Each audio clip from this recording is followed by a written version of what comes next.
Well, hello there, beautiful soul, and welcome back to Chat and Channel Session.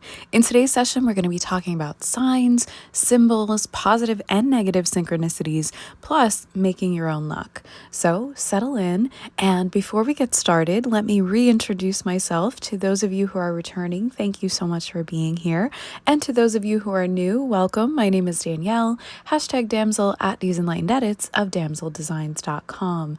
I am a psychic medium, spiritual empowerment coach, quantum Sikhem and shamanic energy healer, energy artist teacher, and so much more. And this is Chat and Channel Session. In these sessions, my guides, and in some cases some of you, present me with a topic and we do a stream of consciousness channeling on it. If you would like to participate in the chat portion of Chat and Channel, you can do so by leaving a comment, question, or review, depending on which platform you are viewing or listening to this on, or my favorite way for you to participate, which is for you to get out a journal or the notes app on your phone or favorite device and do some stream of consciousness writing along with me as you are listening to the channeling. In doing so, many of you find that your guides and your intuition provide you with specific information and insight that will help you of how this relates to your life. So with all that being said, let's get started. And by the way, if you'd like to work on any of these things personally with me, you can do so by finding the links in the description or on my website, www.damseldesigns, that's DAMCL designs.com. There you will find quantum and Akashic Records reading sessions, digital downloads to help you with your intuition, enlightened merch, and links to apply for energy healing or life and consciousness coaching with me. You'll also find shamanic dream interpretation. And of course, most of us recognize that in dreams, we have a great deal of relationship with symbols. Dreams are almost entirely about interpreting the symbolic language that tends to speak with us through the experience of dream. But as more and more of us come online to our gifts and intuitions and talents and abilities, and or find the ways to understand how the universe itself also can work through symbols and synchronicities become entirely more important. Many of us can go through our day operating on how the universe is sending us signs and symbols, or how our higher selves are doing so, if you more resonate with that idea of the consciousness. And signs and symbols themselves do hold a lot of weight when they have a lot of history behind them. So for example, the Ankh has been around for millennia. It has a lot of symbology and belief system backing that energy. And so when we see the Ankh, we tend to tap into everything that it has meant before. But this can happen with any symbol. This is why people get so fascinated with looking up what certain symbols mean. And although that has also been a passion of mine and something that I've become very adept at doing for others, and in my teaching style of teaching others the ancient histories of our symbols, I also want to speak to the fact that we can assign things our own meanings of them. If we are willing and ready to drop the weight of most of what that symbol has meant previously or to others, we can have the power to assign our own meaning. Much the same as people who read tarot or oracle cards, and they don't necessarily give a reading based off of what the card means. They take that cue and then they tap into their own meaning based on what it means for the client's life and circumstance. So life, in my opinion, is about finding the balance between the weight and the focus and the belief that we're going to play into of what a symbol has meant before and what it means, or what we would like it to mean for us. That's not to say that looking up symbols is not valuable and helpful, because until we get to the place where we are ready to assign our own meaning to things, the patterns that those symbols have carried can be quite helpful in developing our relationship with the universe. But it's never a good idea, in my opinion, to get dependent on that and lose sight of the fact that each symbol coming to us can be unique and can be assigned its own unique meaning if we like and if we are ready to put our power and belief systems behind that. But as I said, until we get to that point, it's very helpful to tap into and study, in some circumstances, the meanings behind symbols, as long as we can take those on without attachment, because until we get to develop our own meanings and relationship with symbols and the way the universe is speaking to and through us, it's great to be able to look up a meaning when you're seeing a random symbol of a sign that your higher power or your higher self or whatever you believe in is trying to use to get a message to you. I do, however, want to speak about the phenomenon that I know has happened with myself and I've seen happen with many clients and friends over the years, which is that once we get into this initiation or this practice of looking for and understanding signs and how they're moving through and leading us throughout our life, sometimes we can get addicted to that process. And although it starts off as a way for us to better understand and connect with our intuition and the universe, often where it leads is to people getting dependent on the validation that those signs can bring.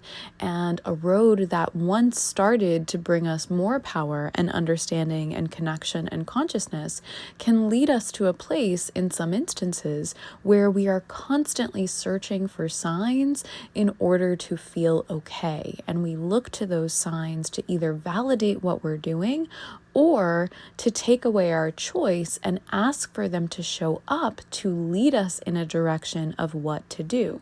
Now, there's nothing wrong with doing this from time to time or enjoying the validation as a loving nod from the universe once in a while. But if you find yourself in a place where you need this to feel okay, or you need this to feel like you're doing the right thing, you're actually giving up more of your power, when the point of all this, in my opinion, is to take more of your power and connection and understanding back. So how do you disentangle from this power draining cycle, right, of being dependent on symbols?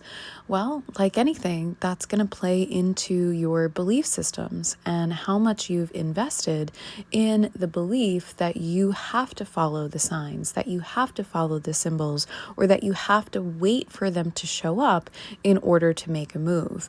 Now, diving into the roots of your belief systems is something that I'm very passionate about and do in my work with others, and especially in energy healing and my life and consciousness coaching, because finding out why we have these unconscious beliefs that are driving our consciousness and our present and future circumstances is so important for us to become the co-creators of our universe, of our own realities again, in my opinion.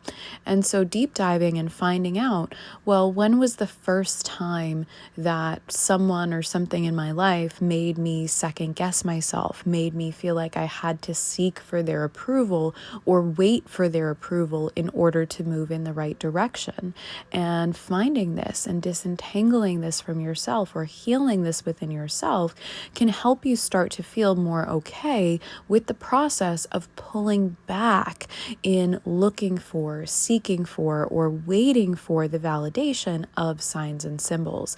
Now, that's not to say that you cut it out altogether. Signs and symbols are a very important part of my life and my practice and my work. But if you are giving them more power than you are giving to yourself or to your higher power, if you are putting all the emphasis on the symbol, then you're missing the point, in my opinion, of how it's there to serve you or to serve in positive result or reaction, because you're waiting for it. You're giving it the power over you, over your life, over your circumstances, over your creator. And that was never the point. The point is for it to be a tool. So what are tools? Tools can be used for good or for bad. I know good and bad are subjective, but they can be used for positive or negative means or motives or intentions. Now, even if you are someone who is very consciously invested in using a symbol positively, if you haven't deep dived on the reasons of why and how you're using it, or the meaning that it's been assigned or that you are assigning it, you could be using that symbol in a negative way, in a negative cycle, rather than with your positive intention. Also, like any tool that can be used for positive or negative means, many symbols and signs have been hijacked before by other beings, by other points of consciousness, by people taking it over and trying to reassign its meaning. Now, we spoke about the good ways that you can reassign meaning in making a sign and a symbol more unique for you and your circumstance, but there have been groups throughout the eons that have worked to try to tap into the power of a symbol and twist its light or positive intention that it held previously to negative means. So the most famous example of this, in my opinion, is actually the symbol of the swastika, which originally had a lot of positive intention and meaning behind it in its roots in India, in Hinduism, in certain forms of Buddhism, etc. And then in our recent past was taken over by the Nazis, who went all around the world studying the occult and wanting to tap into different aspects of energy and reality and harness that energy for themselves and their own malintentions to harm and kill and eradicate others. And so they took the swastika and they formed hate around it, and they tried to tap in to the power that it once held and take that power in the negative direction.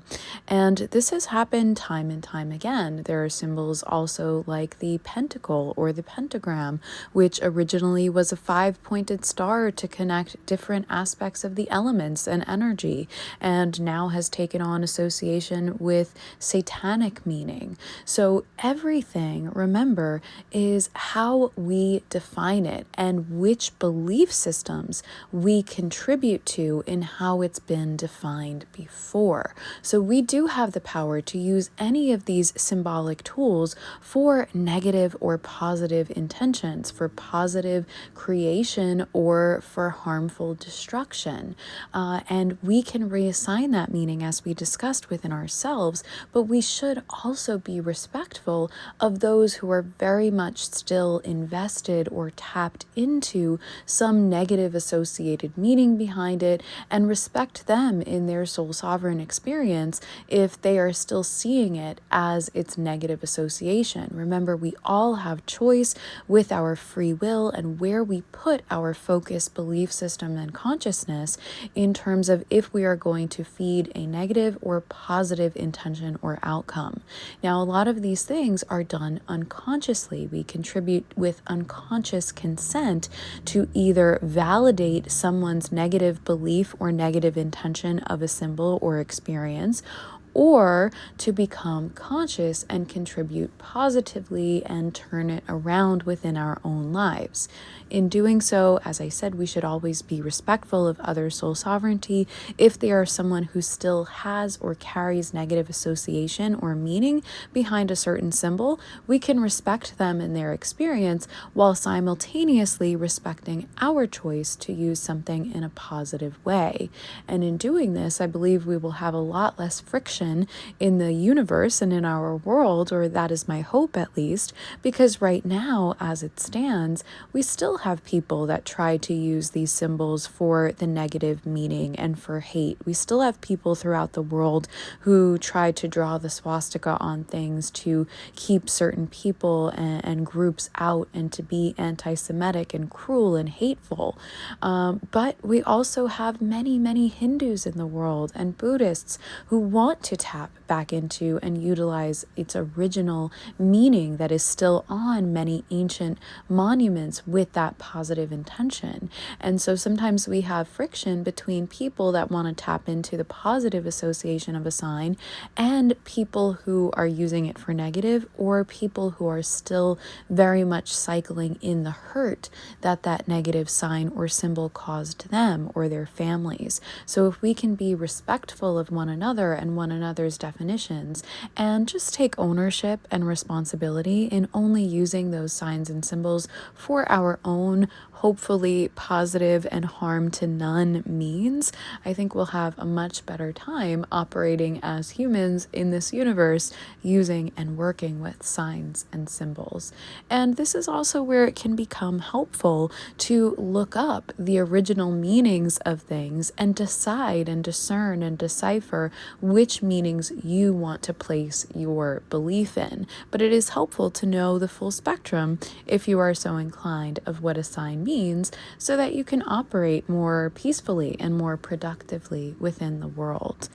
Now, in speaking as much as we have about signs and how you can either become addicted or dependent to using them, I also now want to move into our talk about positive and negative synchronicity, because most often when we are someone who is very invested in using this process of looking for or finding or following the signs, what we are attempting to do is to tap more into synchronicity, right? We all know those people, or have been those people, who need to see what's called the angel numbers on the clock for synchronicity, right? To validate us in our day that we're moving in the right direction. And while we already discussed some of the energy healing or wounded means that we can possibly be seeking for that, that is a part of us trying to be in the grand flow of synchronicity, which ideally is something that happens on its own.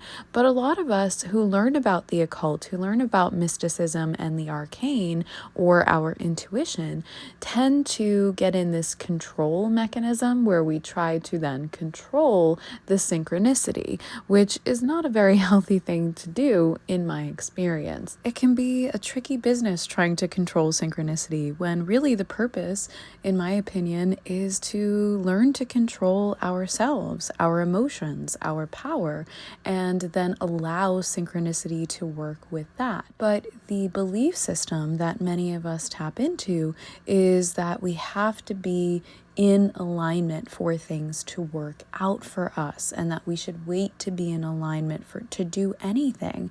And while it doesn't necessarily feel the best if we're in a state that we believe is out of alignment, right? Because it's all about what you are believing. It does, I believe, have a purpose, right? It gives us an opportunity to either do something to tap back in, or to decide and to make our own luck. The day that I'm posting this is a day that many people remember these ideas of luck, being St. Patrick's Day. But of course, this is timeless material, so you can be helped from this whenever you're called back to it. But luck is a form of synchronicity, right? It's a form of positive or negative momentum. And positive and negative here are really just whether we're moving in the direction we want to be and believe in as positive, or whether we're moving against the grain in a direction that we don't like going in. And people that make their own luck don't hold a lot of attachment to synchronicity, in my experience, because they are of the belief that no matter how things are currently flowing, they always have the power to change their focus, to change their energy, and to tap in to that creation of their own luck or positive momentum, to be able to become aligned by being okay with what is and putting focus on where they want to be going. Now, that's not to say luck, positive or negative, isn't real. It most certainly can be real, but it is another belief system that we tap into, right? If we believe the world or our families or our circumstance when they tell us or show us that we are quote unquote unlucky, then it's going to be much easier to continue cycling in that than if we work on our beliefs, if we work on our thought patterns and our thought forms and reparent ourselves or realign ourselves with beliefs that we are or can be positively lucky, that we are or can be positively received or creative in this world. And so this is where you have the aspect of either believing and following the momentum and getting carried along in the tide of positive luck or positive synchronicity, or negative luck or negative synchronicity. And yes, sometimes the universe or parts of yourself or your higher self use opportunities of negative momentum to point us in a different direction. But if we really do have free will, if we really do have power and free choice, then when we're in that cycle, can we not also decide to take that cue and say thank you for trying and working and loving me enough to redirect me, but this is what I would like to do at the moment, and allow our universe and our life and reality to transform around us, to teach us that lesson in a different way, to help us create, instead of constantly giving the power back to the synchronicity or to the signs and symbols. Now, obviously, working against the grain in a negative momentum is going to be difficult, most probably, more difficult than moving with the tide of what you believe to be positive synchronicity. But if you use that experience to understand, well, why is my universe showing this to me? Why is it becoming difficult? Why is it feeling difficult? Am I carrying a pattern or belief system that says it always has to be difficult, or that I can't move in the directions that I want to move into? Then we're tapping into real power here, because then you can work with positive or negative momentum or synchronicity or luck or whatever you'd like to call it, but you can also work with your own power and on your own volition and be respected by and helped by the universe in a different way. As I said, this most probably takes more work and takes more effort than simply going with the flow. But remember, sometimes the flow is just what we've always received or perceived or allowed it to be in this world before. And many of us who are tapped in, tuned in, whatever you'd like to call it, or are light workers or star seeds, or any of the ways that you like to identify yourself and your gifts, are here to make a new way in many experiences and missions. And if we continue to go with the grain of giving into the belief systems of ways things have always been done, are we truly carrying out that mission? Are we not here to create a new way, our own ways? Now, obviously, this probably can't be done in every single thing we do, in doing every single thing unique. That would take a lot of energy and may not be worth it in all circumstances. But the big things, it would be wonderful if we each created our own ways in the big things, right? How fulfilling would that be? These are ideas and prompts to get you thinking. What are the things in life that have been hard for me, and why have they been hard? Is this hard because this is the way my family always assigned it as being hard, or the way that society assigns it as being hard? Or am I willing to explore those beliefs and decide for myself if I can make it easier for myself, and then as an example to others if they choose to go that way as well? And these are things that can be very positive and powerful. And I want to encourage you that if you are going through a cycle of what you see to be negative synchronicity, remember that on certain levels of consciousness, things are very dualistic, are very black and white, are very good and bad. It doesn't necessarily have to mean that you're moving in the wrong direction. Sometimes it can, but it is about where you place that belief, where you invest that belief. And if you can decide and find the power within yourself to continue going that way or to find or create a new way. And so I hope this helps you, because I know that there have been times in my life where I've been really bombarded by the negative synchronicity. But in that, I also used it to find the ways in which I was contributing to that with my beliefs. And things do get easier over time. Sometimes it takes a longer journey or a longer upward spiral, but isn't it more worth it? Or you decide for yourself, is it more worth it to you to at least try a new way, so that you're not left with the regrets or the questions of what would have happened if you had pushed through that or attempted to push through that and go for what you wanted anyway, because there are ways. And if you're here, what you want is probably something that's better for you and or the world. And I encourage you in that. It may not be the easiest path to receive it. You may have to follow different signs and symbols or create your own in order to fully make it work. But isn't that more exciting to you and to the Creator who's experiencing life through us, which is a means of why we were created, in my opinion, than giving up or regretting or doing things because they're considered the norm or easier or more in line with a belief that has been long held by others, but may not necessarily be in alignment to you. Remember too that signs and symbols are, as we said, powerful tools. There's nothing wrong with using them in your life as a means of protection or a means of blessing. It's something that I do on a daily basis. But as you are moving through those practices, I encourage you to ask yourself the question of where you are placing your power. Tools are there ideally to make things easier for us, to carry an energetic signature, an energetic weight, so that we don't have to use our full consciousness every time to, let's say, put in a code of blessing or a code of protection. We know that that symbol can be reliable in that for us. And so we use that to expedite the process.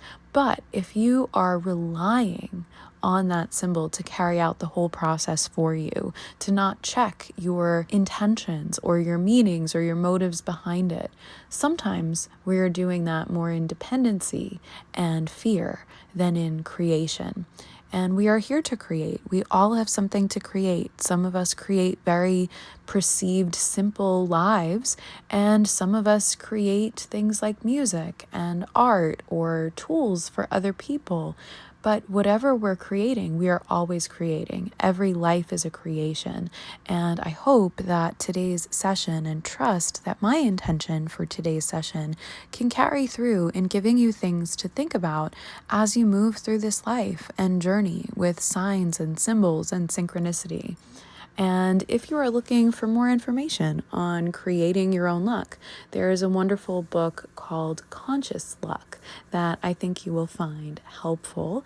And of course, if you're looking to get to the roots of your unconscious and subconscious patterns and beliefs and energy momentum, things that are from you or perhaps from your family and ancestral karma or past lives, if you subscribe to that, you may want to contact me on my website, Damsel Designs, that's DAMCL Designs.com, where you can find quantum and Akashic Records reading sessions, as I said, or we can really dive deep in working with you to personally heal these patterns through energy healing and life and consciousness coaching.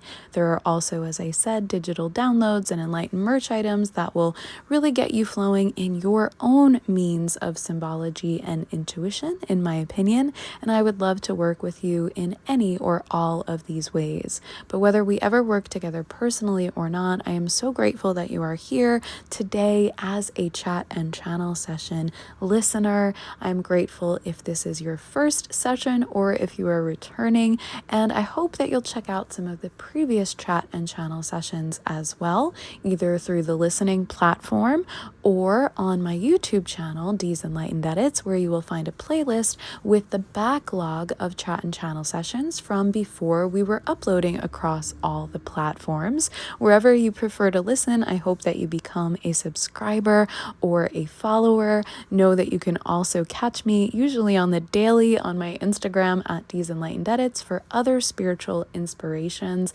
And I hope that you keep in touch. Come back here whenever you want to do another session on what your belief systems are around signs and symbols and symbology, and do that stream of consciousness journaling, provided that you are not driving or operating heavy machinery, of course, and see what comes up for you. See what symbols you doodle.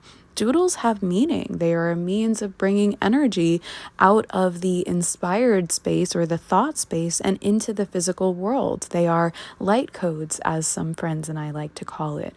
So while you don't have to put all the stock and meaning behind those signs, they can be helpful for you in channeling your own forms of energy. And I hope more of you start to trust and appreciate that process and know that it is all due to your power and the power of your creator, however you see that to be. With that, I'm going to close today's chat and channel session and send you off into your own thought processes and to receive your own signs and symbols from the universe if you need that at this time, or to contemplate and see how you can create more of your own signs in the world and move through the world without necessarily needing them, but welcoming them as a positive and appreciative nod from the universe in honor of your power. So I hope to see you next time. Be blessed with love, light, and light codes. Love, Danielle. #damsel at D's Enlightened Edits of damseldesigns.com.